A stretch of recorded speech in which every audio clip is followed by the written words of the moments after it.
ಕನ್ಯಾ ರಾಶಿಯವರಿಗೆ ಹೇಗಿದೆ ಈ ಪಂಚಾಂಗ, ಏನು ಹೇಳುತ್ತೆ? ಅವರ ಫಲಾಫಲಗಳನ್ನ ತಿಳಿಸ್ಕೊಡಿ. ಇನ್ನು ಪರಾಭವ ನಾಮ ಸಂವತ್ಸರದಲ್ಲಿ ಕನ್ಯಾ ರಾಶಿಯವರಿಗೆ ಹೇಗಿದೆ ಅಂದರೆ, ನೇರವಾಗಿ ಶನಿ ದೃಷ್ಟಿ ನಿಮ್ಮ ರಾಶಿ ಮೇಲೆ ಬಿದ್ದಿರುವಂಥದ್ದು. ಜೊತೆಗೆ ಗುರುವಿನ ಅನುಗ್ರಹ ಈ ವರ್ಷನೂ ಇರುತ್ತೆ, ಮುಂದಿನ ವರ್ಷಕ್ಕೂ ಇರುತ್ತೆ. ಅಂದರೆ ನಿಮಗೆ 70% ಶುಭ ಫಲಗಳು.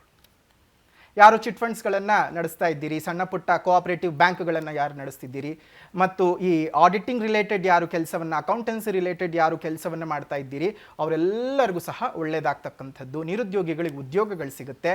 ನಿಮ್ಮ ಅನೇಕ ಹಿಂದೆ ಉಳಿದಂತಹ ಬ್ಯಾಲೆನ್ಸ್ ಕೆಲಸಗಳೆಲ್ಲ ಫುಲ್ಫಿಲ್ ಆಗ್ತಕ್ಕಂಥದ್ದು. ಕೋರ್ಟು ಕಚೇರಿ ವ್ಯಾಜ್ಯಗಳೇನಾದರೂ ಇತ್ತು ಅಂತ ಹೇಳಿದ್ರೆ ಅದು ಸಹ ಮುಗಿತಕ್ಕಂಥದ್ದು. ನಿಮ್ಮ ಮನೆಯಲ್ಲಿ ಮನಸ್ಸಿನಲ್ಲಿ ಶಾಂತಿ ಅನ್ನೋದು ಬೇಕು, ಅದು ನೆಲೆಸುತ್ತೆ. ನಾವು ಎಷ್ಟು ದುಡಿದೇನು ಪ್ರಯೋಜನ, ಎಷ್ಟು ಸಂಪಾದನೆ ಮಾಡಿ ಅಕೌಂಟ್ ಬ್ಯಾಲೆನ್ಸಲ್ಲಿ ಲಕ್ಷ ಜೋಡಿಸ್ತಾ ಹೋದರೆ ಆಗಲ್ಲ, ಕೋಟಿ ಜೋಡಿಸ್ತಾ ಹೋದರೆ ಆಗಲ್ಲ. ತಲೆಗೆ ದಿಂಬು ಕೊಟ್ಟಾಗ ನೆಮ್ಮದಿಯಾಗಿ ನಾರಾಯಣ ಈಶ್ವರ ಅಂತ ಹೇಳಿ ನಿದ್ದೆ ಮಾಡಬೇಕು. ಆ ನಿದ್ದೆನೇ ಬರದೇ ಇದ್ದರೆ ಏನು ಪ್ರಯೋಜನ? ಎಷ್ಟು ಹಣ ಇದ್ದು ನಮಗೇನು ಬರಲ್ಲ. ಹಾಗಾಗಿ ನೆಮ್ಮದಿಯನ್ನು ಸಂಪಾದನೆ ಮಾಡ್ಕೊಳ್ಳೋದಕ್ಕೆ ನೀವು ಈ ವರ್ಷ ಪ್ರಯತ್ನ ಮಾಡಬೇಕು. ಸ್ವಲ್ಪ ಕುಟುಂಬದ ಒಳಗಡೆ ಈ ನೇರವಾಗಿ ಶನಿದೃಷ್ಟಿಯು ನಿಮ್ಮ ರಾಶಿಯ ಮೇಲೆ ಬೀಳ್ತಾ ಇರೋದ್ರಿಂದಾಗಿ, ಜೊತೆಗೆ ಭಾಗ್ಯಸ್ಥಾನದ ಮೇಲೆ ದೃಷ್ಟಿ ಬೀಳ್ತಾ ಇರೋದ್ರಿಂದಾಗಿ ಎಲ್ಲೋ ಒಂದು ಕಡೆ ಸಣ್ಣ ರೀತಿಯಲ್ಲಿ ನಿಮ್ಮ ಎಡವಟ್ಟು ನಿರ್ಧಾರಗಳು ಆಗಬಹುದು. ಜಾಗ್ರತೆ. ಮೊದಲೇ ನೀವು ಯಾರ ಮಾತನ್ನು ಕೇಳಲ್ಲ, ಆದರೆ ಹಾಗೆ ಕಾಣಿಸೋದೇ ಇಲ್ಲ. ಕನ್ಯಾ ರಾಶಿಯವರು ತುಂಬ ಸೌಮ್ಯವಾಗಿ ಹೊರಗಡೆ ಕಂಡ್ರೂ ಒಳಗಡೆ ಅವರದ್ದೇ ಆಗಿರ್ತಕ್ಕಂತಹ ರೂಲ್ಸ್ಗಳನ್ನು ಅವ್ರು ಫಾಲೋ ಮಾಡ್ತಾ ಇರ್ತಾರೆ. ನೀನು ನೀನೇನಾದರೂ ಹೇಳ್ಕೊ, ನನಗಿದು ಬೇಕು, ನಾನು ಇದು ಮಾಡೇ ಮಾಡ್ತೀನಿ ಅನ್ನೋ ಭಾವ ಈ ವರ್ಷ ಅದು ಬೇಡ. ಅದು ಒಂದು ಹಂತಕ್ಕೆ ಒಳ್ಳೆಯದ್ದೇ, ಆದರೆ ನಿಮ್ಮ ಜೀವನಕ್ಕೆ ಕೆಡಕಾಗತ್ತೆ ಅಂದಾಗ ಅದನ್ನು ಮಾಡೋಕ್ಕೆ ಹೋಗಬಾರ್ದು. ಅದ್ರ ಬಗ್ಗೆ ಸ್ವಲ್ಪ ಜಾಗ್ರತೆಯನ್ನು ಮಾಡಿ. ವಿದ್ಯಾರ್ಥಿಗಳಿಗೆ ಶುಭವಾಗಿದೆ.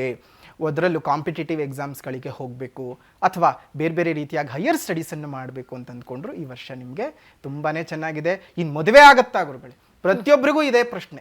ವಯಸ್ಸಿಗೆ ಬಂದವ್ರಿಗೆ ಮತ್ತು ವಯಸ್ಸಿಗೆ ಬರ್ತಾ ಇರೋರಿಗೆ ಮದುವೆ ಆಗ್ಬಿಡುತ್ತಾ, ನನ್ನ ಪ್ರೀತಿ ಪ್ರೇಮ ಚೆನ್ನಾಗಿ ಆಗ್ಬಿಡುತ್ತಾ? ಯಾವಾಗಲೂ ಅಷ್ಟೇ ನೋಡಿ, ಮದುವೆ ಏನು ಯಾಕೆ ಅನ್ನೋದನ್ನು ಮೊದಲು ತಿಳ್ಕೋಬೇಕು. ನೀವು ಯಾಕೆ ಮದುವೆ ಆಗ್ತಿದ್ದೀರಿ? ಯಾರಿಗೂ ಈ ಪ್ರಶ್ನೆಗೆ ಉತ್ತರ ಗೊತ್ತಿಲ್ಲ. ಗುರುಗಳೇ, ನಮ್ಮ ಅಪ್ಪ ಅಮ್ಮನಿಗೆ ವಯಸ್ಸಾಯಿತು. ನಿಮ್ಮ ಅಪ್ಪ ಅಮ್ಮನಿಗೆ ನೀನು ಬೆಳೆದು ನಿಂತ್ಕೊಂಡಿದ್ದೆ, ಅದಕ್ಕೆ ನಿಮ್ಮ ಅಪ್ಪ ಅಮ್ಮನಿಗೆ ವಯಸ್ಸಾಗಿದೆ. ನೀನು ಮನೆ ಕೆಲಸಕ್ಕೆ, ಅಡುಗೆ ಮಾಡೋದಕ್ಕೆ, ಅವ್ರ ಬಟ್ಟೆ ತೊಳೆಯೋದಕ್ಕೆ, ಮನೆಯಲ್ಲಿ ಪಾತ್ರೆ ಕ್ಲೀನ್ ಮಾಡೋದಕ್ಕಲ್ಲ ಬೇಕಾಗಿರೋದು ಮದುವೆ.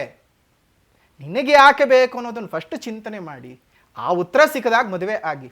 ಬಟ್ ಮದುವೆ ಮನೆಯಲ್ಲಿ ಏನಾದರೂ ನೋಡ್ತಾ ಇದ್ರು ಅಥವಾ ಇಷ್ಟಪಟ್ಟಿದ್ರೆ ಅದನ್ನು ಮುಂದುವರಿಸ್ಕೊಂಡು ಹೋಗೋದಕ್ಕೂ ಈ ವರ್ಷ ಚೆನ್ನಾಗಿದೆ. ಸೊ ಹಾಗಾಗಿ ಈ ಒಂದು ತುಂಬ ಚೆನ್ನಾಗಿರ್ತಕ್ಕಂಥದ್ದು. ಆರೋಗ್ಯದ ಬಗ್ಗೆ ಕಾಳಜಿ ಮಾಡಿ ಸ್ವಲ್ಪ. ಯಾಕಂದರೆ ಶನಿದೃಷ್ಟಿ ದೇಹದ ಮೇಲೆ ಬಿದ್ದಿರೋದ್ರಿಂದ ನಿಮಗೇ ಸೋಂಬೇರಿತನ ಬಂದುಬಿಡುತ್ತೆ, ನೀವೇ ಸ್ಲೋ ಆಗಿಬಿಡ್ತೀರಿ. ಆ ರೀತಿಯಾಗಿ ಮಾಡೋಕ್ಕೆ ಹೋಗ್ಬಿಡಿ. ಚುರುಕಾಗಿದ್ದು ಸರಿ ಮಾಡಬೇಕಾದ ಕೆಲಸ ಕಾರ್ಯಗಳನ್ನು ಸರಿಯಾದ ರೀತಿಯಲ್ಲಿ ಮಾಡ್ಕೊಳ್ಳಿ, ಒಳ್ಳೆಯದಾಗತ್ತೆ. ನೀವು ಮಾಡ್ಕೊಳ್ಬೇಕಾಗಿರ್ತಕ್ಕಂತಹ ಪರಿಹಾರನಾದರೂ ಏನಪ್ಪ ಅಂತ ಹೇಳಿದ್ರೆ, ವಿಷ್ಣು ಸಹಸ್ರನಾಮದಲ್ಲಿ ಬರ್ತಕ್ಕಂತಹ ಈ ಒಂದು ಸಾಲನ್ನು ಪ್ರತಿನಿತ್ಯ 3 ಬಾರಿ ಹೇಳ್ಕೊಳ್ತಾ ಬನ್ನಿ. ಶ್ರೀರಾಮ ರಾಮ ರಾಮೇತಿ ರಮೇ ರಾಮಿ ಮನೋರಮೆ ಸಹಸ್ರನಾಮ ತತ್ತುಲ್ಯಂ ರಾಮನಾಮ ವರಾನನೇ. ಇದನ್ನು 3 ಬಾರಿ ಹೇಳೋದ್ರಿಂದ ಇಡೀ ವಿಷ್ಣು ಸಹಸ್ರನಾಮ ಹೇಳಿದಂತಹ ಫಲ ಸಿಗುತ್ತೆ. ಅದ್ರ ಜೊತೆಗೆ ನಿಮ್ಮ ಇಷ್ಟ ದೇವರ ಉಪಾಸನೆ. ಸಾಧ್ಯವಾದಂಥವ್ರಿಗೆ, ಸ್ವಲ್ಪ ಆರ್ಥಿಕ ಅನುಕೂಲ ಇದ್ದಂಥವರು ಒಂದು 10 ಅಥವಾ ಒಂದು 20 ಅಥವಾ ನಿಮ್ಮ ಕೈನಲ್ಲಿ ಆದಷ್ಟು ತೆಂಗಿನ ಗಿಡಗಳನ್ನು ರೈತರಿಗೆ ಕೊಟ್ಟು ಬೆಳೆಸಿ, ಅಥವಾ ಯಾವುದಾದ್ರು ದೇವಸ್ಥಾನಕ್ಕೆ ಆ ಗಿಡಗಳ ಅವಶ್ಯಕತೆ ಇತ್ತು ಅಂದರೆ ಕೊಟ್ಟು ಬೆಳೆಸುವಂತಹ ವ್ಯವಸ್ಥೆ ಮಾಡಿ.